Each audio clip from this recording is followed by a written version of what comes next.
샬롬 샬롬 샬롬 샬롬 샬롬. 하나님 사랑합니다. 여러분 주 안에서 사랑합니다. 오늘 하나님의 성전 중에 가장 중요한 것 거룩함입니다. 아무리 성전이 크고 화려하고 아름답다 할지라도 성전이 거룩하지 못하다면 그것은 하나님의 성전이 될 수가 없겠죠. 솔로몬이 예루살렘 성전을 건축했을 때 하나님의 영광은 성전 안에 가득하다고 이렇게 나타나 있습니다. 이러던 성전이 솔로몬 왕이 죽고 이스라엘 나라가 두 나라로 나누면서 남북으로 나뉘죠. 이스라엘 백성들은 타락하기 시작했고 하나님의 영광은 성전에서 떠납니다. 하나님은 거룩하신 분이고 거룩하신 하나님은 결코 더러운 곳에 계실 수가 없죠. 거룩하신 하나님의 영이 떠나면 아무리 크고 위대한 성전이라 할지라도 당연히 타락할 수밖에 없습니다. 오늘날 이 땅의 교회들도 거룩하지 못하면 타락할 수밖에 없다는 사실을 우리가 명심해야 되죠. 교회는 하나님이 피로 사셨다고 사도행전 20장 28절에 증거합니다. 즉 예수 그리스도의 거룩하신 피로 교회가 세워졌습니다. 그러므로 교회는 마땅히 당연히 거룩해야 되고 거룩하지 못하면 하나님의 피가 상관없는 곳이므로 이곳은 성전이 될 수가 없다. 타락할 수밖에 없다. 성도들 또한 예수 그리스도의 피값으로 샀다고 고린도전서 6장 20절에 증거합니다. 그러므로 예수를 믿고 있는 사람이라면 반드시 거룩해야 합니다. 거룩하지 못하면 예수 그리스도의 피와 상관없는 사람이기 때문에 타락할 수밖에 없고 하나님의 영이 떠나버린 예루살렘 성전의 타락을 보면서 오늘날 이 시대에 이 땅에 교회들과 우리들의 모습을 살펴보면서 우리가 또한 돌이켜보고 회개할 줄 아는 그런 저와 여러분들이 되시기를 주님의 이름으로 축복합니다.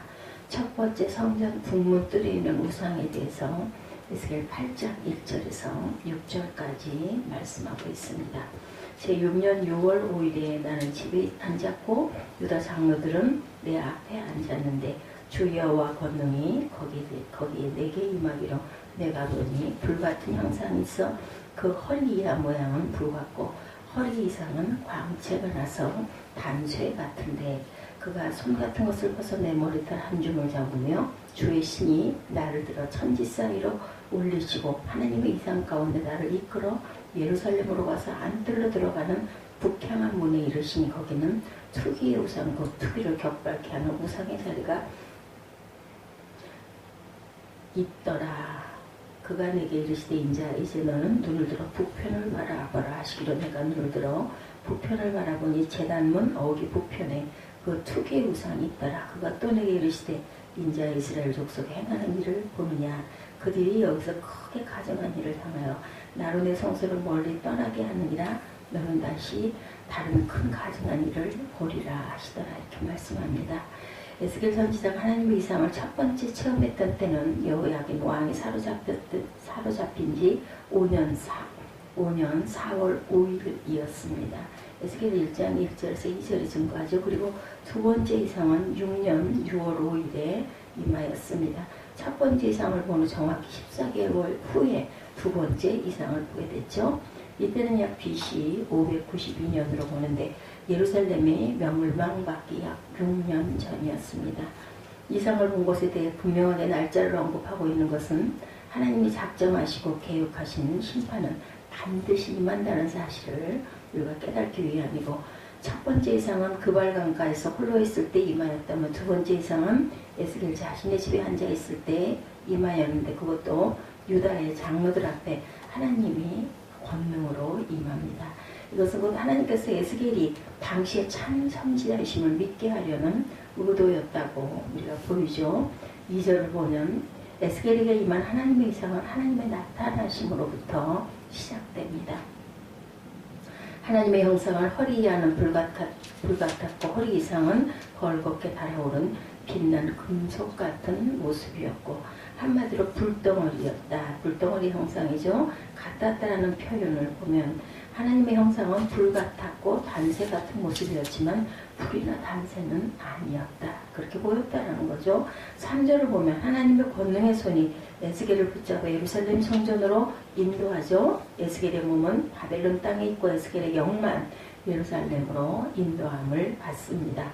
에스겔이 맨 처음 인도함을 받은 곳은 예루살렘 성전 안뜰로 들어가는 북향문이었고, 예루살렘 성전은 안뜰과 바깥뜰로 나뉘어졌는데, 안뜰에는 성소가 있고 바깥뜰에는 안뜰로 들어갈 수 있는 문이 동쪽과 서쪽과 북쪽에 각기 있습니다. 에스겔이 인도함을 받은 곳은 북쪽 문이죠. 그런데 북쪽 문은 왕과 대신들과 귀족들이 하나님께 제사를 드리기 위해서 번제단이 있는 안뜰로 들어갈 때 이용하는 문이었습니다. 그 안뜰로 향하는 북향문 앞 옆에 특이한 우상이 우뚝 자리를 잡고 있죠. 다시 말해서 북쪽 문에 이러한 우상이 자리하고 있었다는 것은 예루살렘 지도자들이 이러한 우상을 섬기고 있었다는 것을 우리가 알 수가 있죠. 이 우상은 바알 하닷이라는 우상입니다. 투기를 격발시키게 하는 우상이라는 뜻으로 하나님을 질투하고 하나님을 섬기는 사람을 질투하는 우상을 가리킵니다. 5절을 보면 내가 눈을 들어 북편을 바라보니 제라몬 어기 북편에 그 투기의 우상이 있더라. 6절에 보면 그가 또 내게 이르시되 인자야 이스라엘 족속이 행하는 일을 보느냐. 그들이 여기서 크게 가증한 일을 행하여 나로 내 성소를 멀리 떠나게 하느니라. 너는 다시 다른 큰 가증한 일을 보리라 하시더라. 하나님이 예루살렘 성전을 떠날 수밖에 없는 이유를 분명하게 말씀합니다. 인자야 이스라엘 족속이 행하는 일을 보느냐. 그들이 여기서 크게 가증한 일을 행하여 나로 내 성소를 멀리 떠나게 하느니라. 나로 내 성소를 멀리 떠나게 하느니라. 자신의 성소를 떠날 수밖에 없는 하나님 마음 어떠하셨을까요? 예루살렘 성전과 택한 자들을 버릴 수밖에 없는 하나님의 마음이 얼마나 아프셨을까. 예수님의 가론 유다를 버릴 수밖에 없었을 때 그 마음이 또한 얼마나 아프셨을까. 그렇죠? 하나님의 그 사랑이 분명히 하나님의 귀한 사랑이 그 어떠한 사람에게도 다 있었을 텐데 배신한 자를 떠나보낼 때 마음은 정말 이루 말할 수 없이 아팠을 겁니다. 예루살렘 백성들은 그런데도 불구하고 이렇게 우상을 하나님과 겸하여 섬기고 있었다. 이 땅에 교회와 교회를 다니는 사람들의 모습 속에 예루살렘의 백성의 모습 같은 그런 모습은 오늘날 우리는 그렇지 않은지 살펴봐야 되겠죠. 세상과 하나님을 겸하여 돈과 하나님을 겸하여 자식과 하나님을 겸하여 명예와 하나님을 겸하여 섬기고 있지는 않은지. 그럼 내가 이 교회에 그런 사람들과 예수님은 분명히 그 사람들에게 말씀하실 거예요. 내가 하는 짓 때문에 나는 너를 떠날 수밖에 없단다. 내가 예수 그리스도의 핏값을 치르고 산 몸이라면 나의 몸은 거룩한 성전이죠. 고린도전서 3장 16, 7절에 너희가 하나님의 성전인 것과 하나님의 성령이 너희 안에 거하시는 것을 알지 못하느뇨. 누구든지 하나님의 성전을 더럽히면 하나님의 그 사람을 멸시하리라. 하나님의 성전은 거룩하니 너희도 그러하리라. 하나님의 성전을 더럽히면 그 사람도 멸시하겠다고 말씀합니다. 내 안에 오직 예수 외에 우상을 섬기고 있는 것이 없는지 살펴봐야 되겠다라는 거죠. 회개하고 그런 더러운 것들이 있을 때 우리는 단호하게 쫓아내버려야 되겠다. 내 안에 있을지라도 진실로 오직 예수 신앙이 얼마나 소중하고 중요한지를 우리가 깨달아야 되겠고 6절 끝에 보니 너는 다시 다른 큰 가증한 일을 보리라 하시더라. 거짓의 영은 또 다른 거짓의 세계로 우리를 미혹합니다. 우리 속담에도 바늘도둑이 소도둑된다라는 말이 있는 것처럼 예루살렘 성전의 지도자들은 더 큰 죄악을 범하고 있었던 것이고 마지막 때 교회나 또 더구나 목회자들 성도들이 오직 예수 신앙으로 살지 아니하면 악한 거짓의 영들이 우리 숲을 좀모고 들어올 수 있다는 것을 알아야 되겠죠.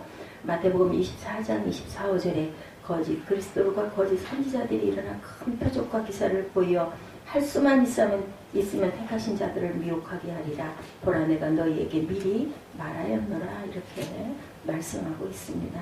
거짓의 영이 내 마음에 둥지를 틀기 전에 나사렛 예수 그리스도의 이름으로 쫓아내야 되겠죠. 이런 건 아주 단호하게 쫓아내야 됩니다. 성령의 인도하심으로 예루살렘의 거짓 실체를 보았던 에스겔처럼 또한 우리도 성령의 인도하심으로 이 시대의 거짓의 실체를 볼 줄 아는 그러한 영안들이 열리는 역사가 있기를 주의 이름으로 축복합니다. 두 번째 더욱 큰 가증스러운 일이 에스겔 8장 7절에서 13절까지 나타납니다. 우리 함께 합독합니다.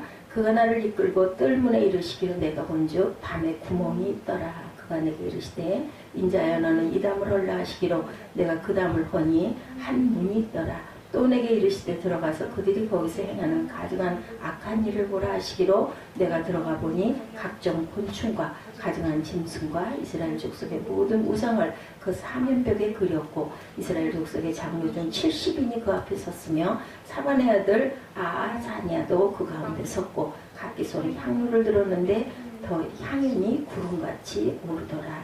또 내게 이르시되 인자의 이스라엘 족속의 장로들이 각각 그 우상의 방 안에 그 가운데에 행하는 것을 내가 보았느냐. 그들이 이르기를 야훼께서 우리를 보지 아니하시며 이 땅을 버리셨다 하느니라.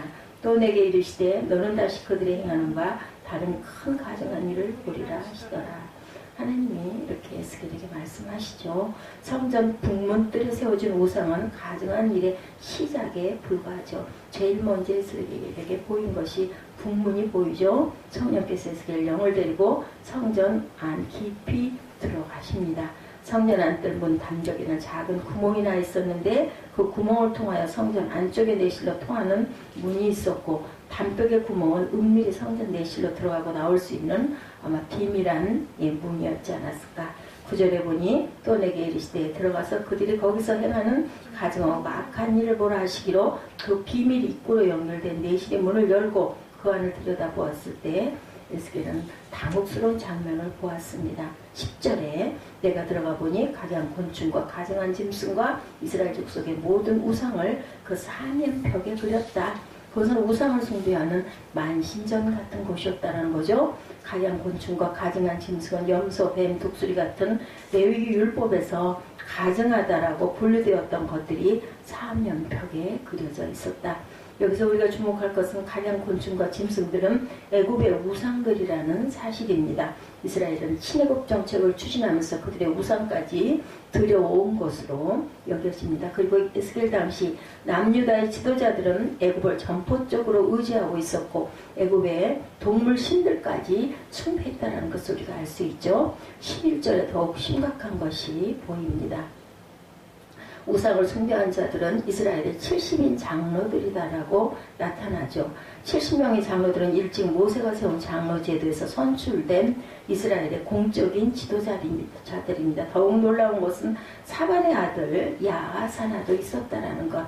사반의 집안은 어떤 집안이었나? 요시아 때 종교개혁을 주도했던 집안이었고 에레미야를도 하나님의 일을 함께했던 자들도 사반의 후손들이었다라는 것입니다. 에스겔 70명 중에서 아하사냐 한 사람의 이름을 기록하고 있다는 것은 아하사냐를 알고 있었다라는 의미고 이스라엘 장로들 70명은 숨어서 은밀하게 우상 숭배 의식을 행하고 있었다라는 것. 12절 말씀을 보니 또 내게 이르시되 인자야 이스라엘 족속의 장로들이 각각 그 우상의 방안 어두운 가운데 행하는 것을 내가 보았느냐. 그들이 이르기를 야훼께서 우리를 보지 아니하시며 이 땅을 버리셨다 하느니라. 그들이 숨어서 어두운 곳에서 왜 우상을 숭배했나? 두 가지로 봅니다. 첫째는 하나님이 우리를 보지 아니하신다라는 것. 그죠? 이러한 고백은 불신앙을 드러내는 고백이었습니다. 예루살렘 멸망 직전까지 에레미야 선지자를 통해서 굉장히 많은 말씀을 주셨어요. 또한 에레미야에게 얼마나 많은 행위를 예언하셨는지를 우리가 압니다. 행위 예언을 가장 많이 한 선지자가 바로 에레미야였고 결혼도 하지 말라고 했고 초상집도 결혼하는 집도 가지 말라고 했고 토기를 깨트리는 행위도 하게 했고 배띠를 배에 들고 다니게 하고 멍에를 목에 걸고 다니라고도 해서 예레미야가 그대로 하는 행위를 선포했음에도 불구하고 그들은 귀를 막고 외면을 했다는 겁니다. 그리고 우상을 섬기면서 하는 말이 하나님이 우리를 보지 아니했다라고. 우상 숭배하는데 하나님이 바라보실 수가 없죠. 하나님께서 그들을 보지 않은 것이 아니라 그들이 하나님을 외면하고 무시했던 것이다. 그것도 이스라엘을 대표하는 누가 70인 장로들이 이렇게 됐다라는 거죠. 악한 원수 마귀에 미혹되면 영적인 귀와 영적인 눈이 어두워지고 이처럼 어리석은 짓을 범하게 된다는 사실을 우리가 명심해야 되겠다. 에레미야 5장 21절에 우주라여 지각이 없으며 눈에 있어도 보지 못하며 귀가 있어도 듣지 못하는 백성이여 이를 들을지어다 이렇게 나타나 있습니다. 시편 23편 4절이죠. 내가 사망의 음침한 골짜기를 다닐지라도 해를 두려워하지 않을 것은 주께서 나와 함께 하심이라. 주의 지팡이와 막대기가 나를 안위하신다. 이렇게 말씀하시죠. 하나님께서 그리함으로 그 땅을 버리셨다. 우리의 예배를, 그러한 예배를 받으실 수가 없죠. 예, 나는 하나님께 버림받았다라고 생각하고 죽으려 했을 때 하나님은 호세아 11장 8절에서 10절의 말씀으로 찾아오신 사건을 우리가 봅니다. 오늘날 이 시대 교회들을 바라보고 영적인 상태를 바라볼 때 얼마나 하나님께서는 마음 아파하실까. 이사야 6장 13절에 밤나무 상수리나무가 배임을 당하여도 그루터기는 남아있는 것 같이 거룩한 씨가 그 땅에 그루터기니라 이렇게 증거하고 있습니다. 거짓 우상을 섬기는 이스라엘 장로들의 눈에 예루살렘이 하나님께 버림을 당하고 망하는 것처럼 보였지만 에레미야 선지자나 에스겔 선지자들의 눈에는 하나님의 채찍이고 연단이었다라는 것. 세 번째는 담무스와 태양을 경배하는 부분이 에스겔 8장 14절에서 18절에 나타납니다. 담무스는 바벨론의 생명의 신으로 우상 숭배되었는데 그들은 이 신이 봄에 생물을 생육시키는 일을 하다 여름에 육지로되는 지하로 내려가 죽은 듯이 지내다 이듬해 봄에 부활하여 지상의 생물을 다시 생육시킨다 이렇게 믿었던 거예요. 이 지도자들의 어리석음으로 참으로 어처구니가 없었지만 예루살렘 여자들이 이 무지함은 참으로 안타까웠다. 하나님의 백성들이 이렇게 어리석어졌다라는 거죠. 예루살렘이 바벨론에서 1차, 2차 공격을 받고 초토화되고 폐허로 변했던 때, 다시 말해서 예루살렘이 멸망받기 6년 전에 이들은 지금 가장 시급해야 할 때 했던 것은 뭐였을까요? 예루살렘 여인들이 정말 슬프게 울어야 할 것. 하나님께 범한 죄악을 애통해야 된다. 그래서 예수님이 말씀하시죠. 나를 보고 울지 말고 너와 네 자녀들을 보고 울어라. 이렇게 말씀하신 부분을 우리가 압니다. 오늘 현대판 담무스에 매달려 신앙생활하는 그런 모습은 없는지 우리가 살펴봐야 되겠다. 15절 끝을 보면 내가 그것을 보았느냐 너는 또 이보다 더 큰 가증한 일을 보리라 하시더라. 이렇게 말씀합니다. 예, 가증한 우상 숭배가 행해지고 있습니다. 성전 문 앞 현관과 번제단 사이에 25명의 남자들이 성전을 등지고 얼굴을 동쪽으로 향하여 태양에게 경배하고 있었던 모습이 보여지죠. 25명은 24반열에 속하는 제사장 한 사람씩과 대제사장들이었다라는 사실입니다. 17절에 보니 또 내게 이르시되 인자야 내가 보았느냐 유다 족속이 여기서 행한 가증한 일을 적다 하겠느냐. 그들이 강포로 이 땅에 채우고 또다시 내 노를 격동하여 심지어 나뭇가지를 그 코에 두었느니라. 이렇게 말씀을 증거합니다. 18절을 봅니다. 그러므로 나도 분노로 갚아 아껴보지 아니하고 긍휼을 베풀 줄도 아니하리니 그들이 큰 소리로 내 귀에 부르짖을지라도 내가 듣지 아니하리라. 마지막에 이렇게 말씀하시죠. 예, 세 가지의 결론을 봅니다. 첫째로 아껴보지 아니할 것이다. 둘째로 긍휼을 베풀지 아니할 것이다. 셋째로 부르짖을지라도 듣지 아니할 것이다.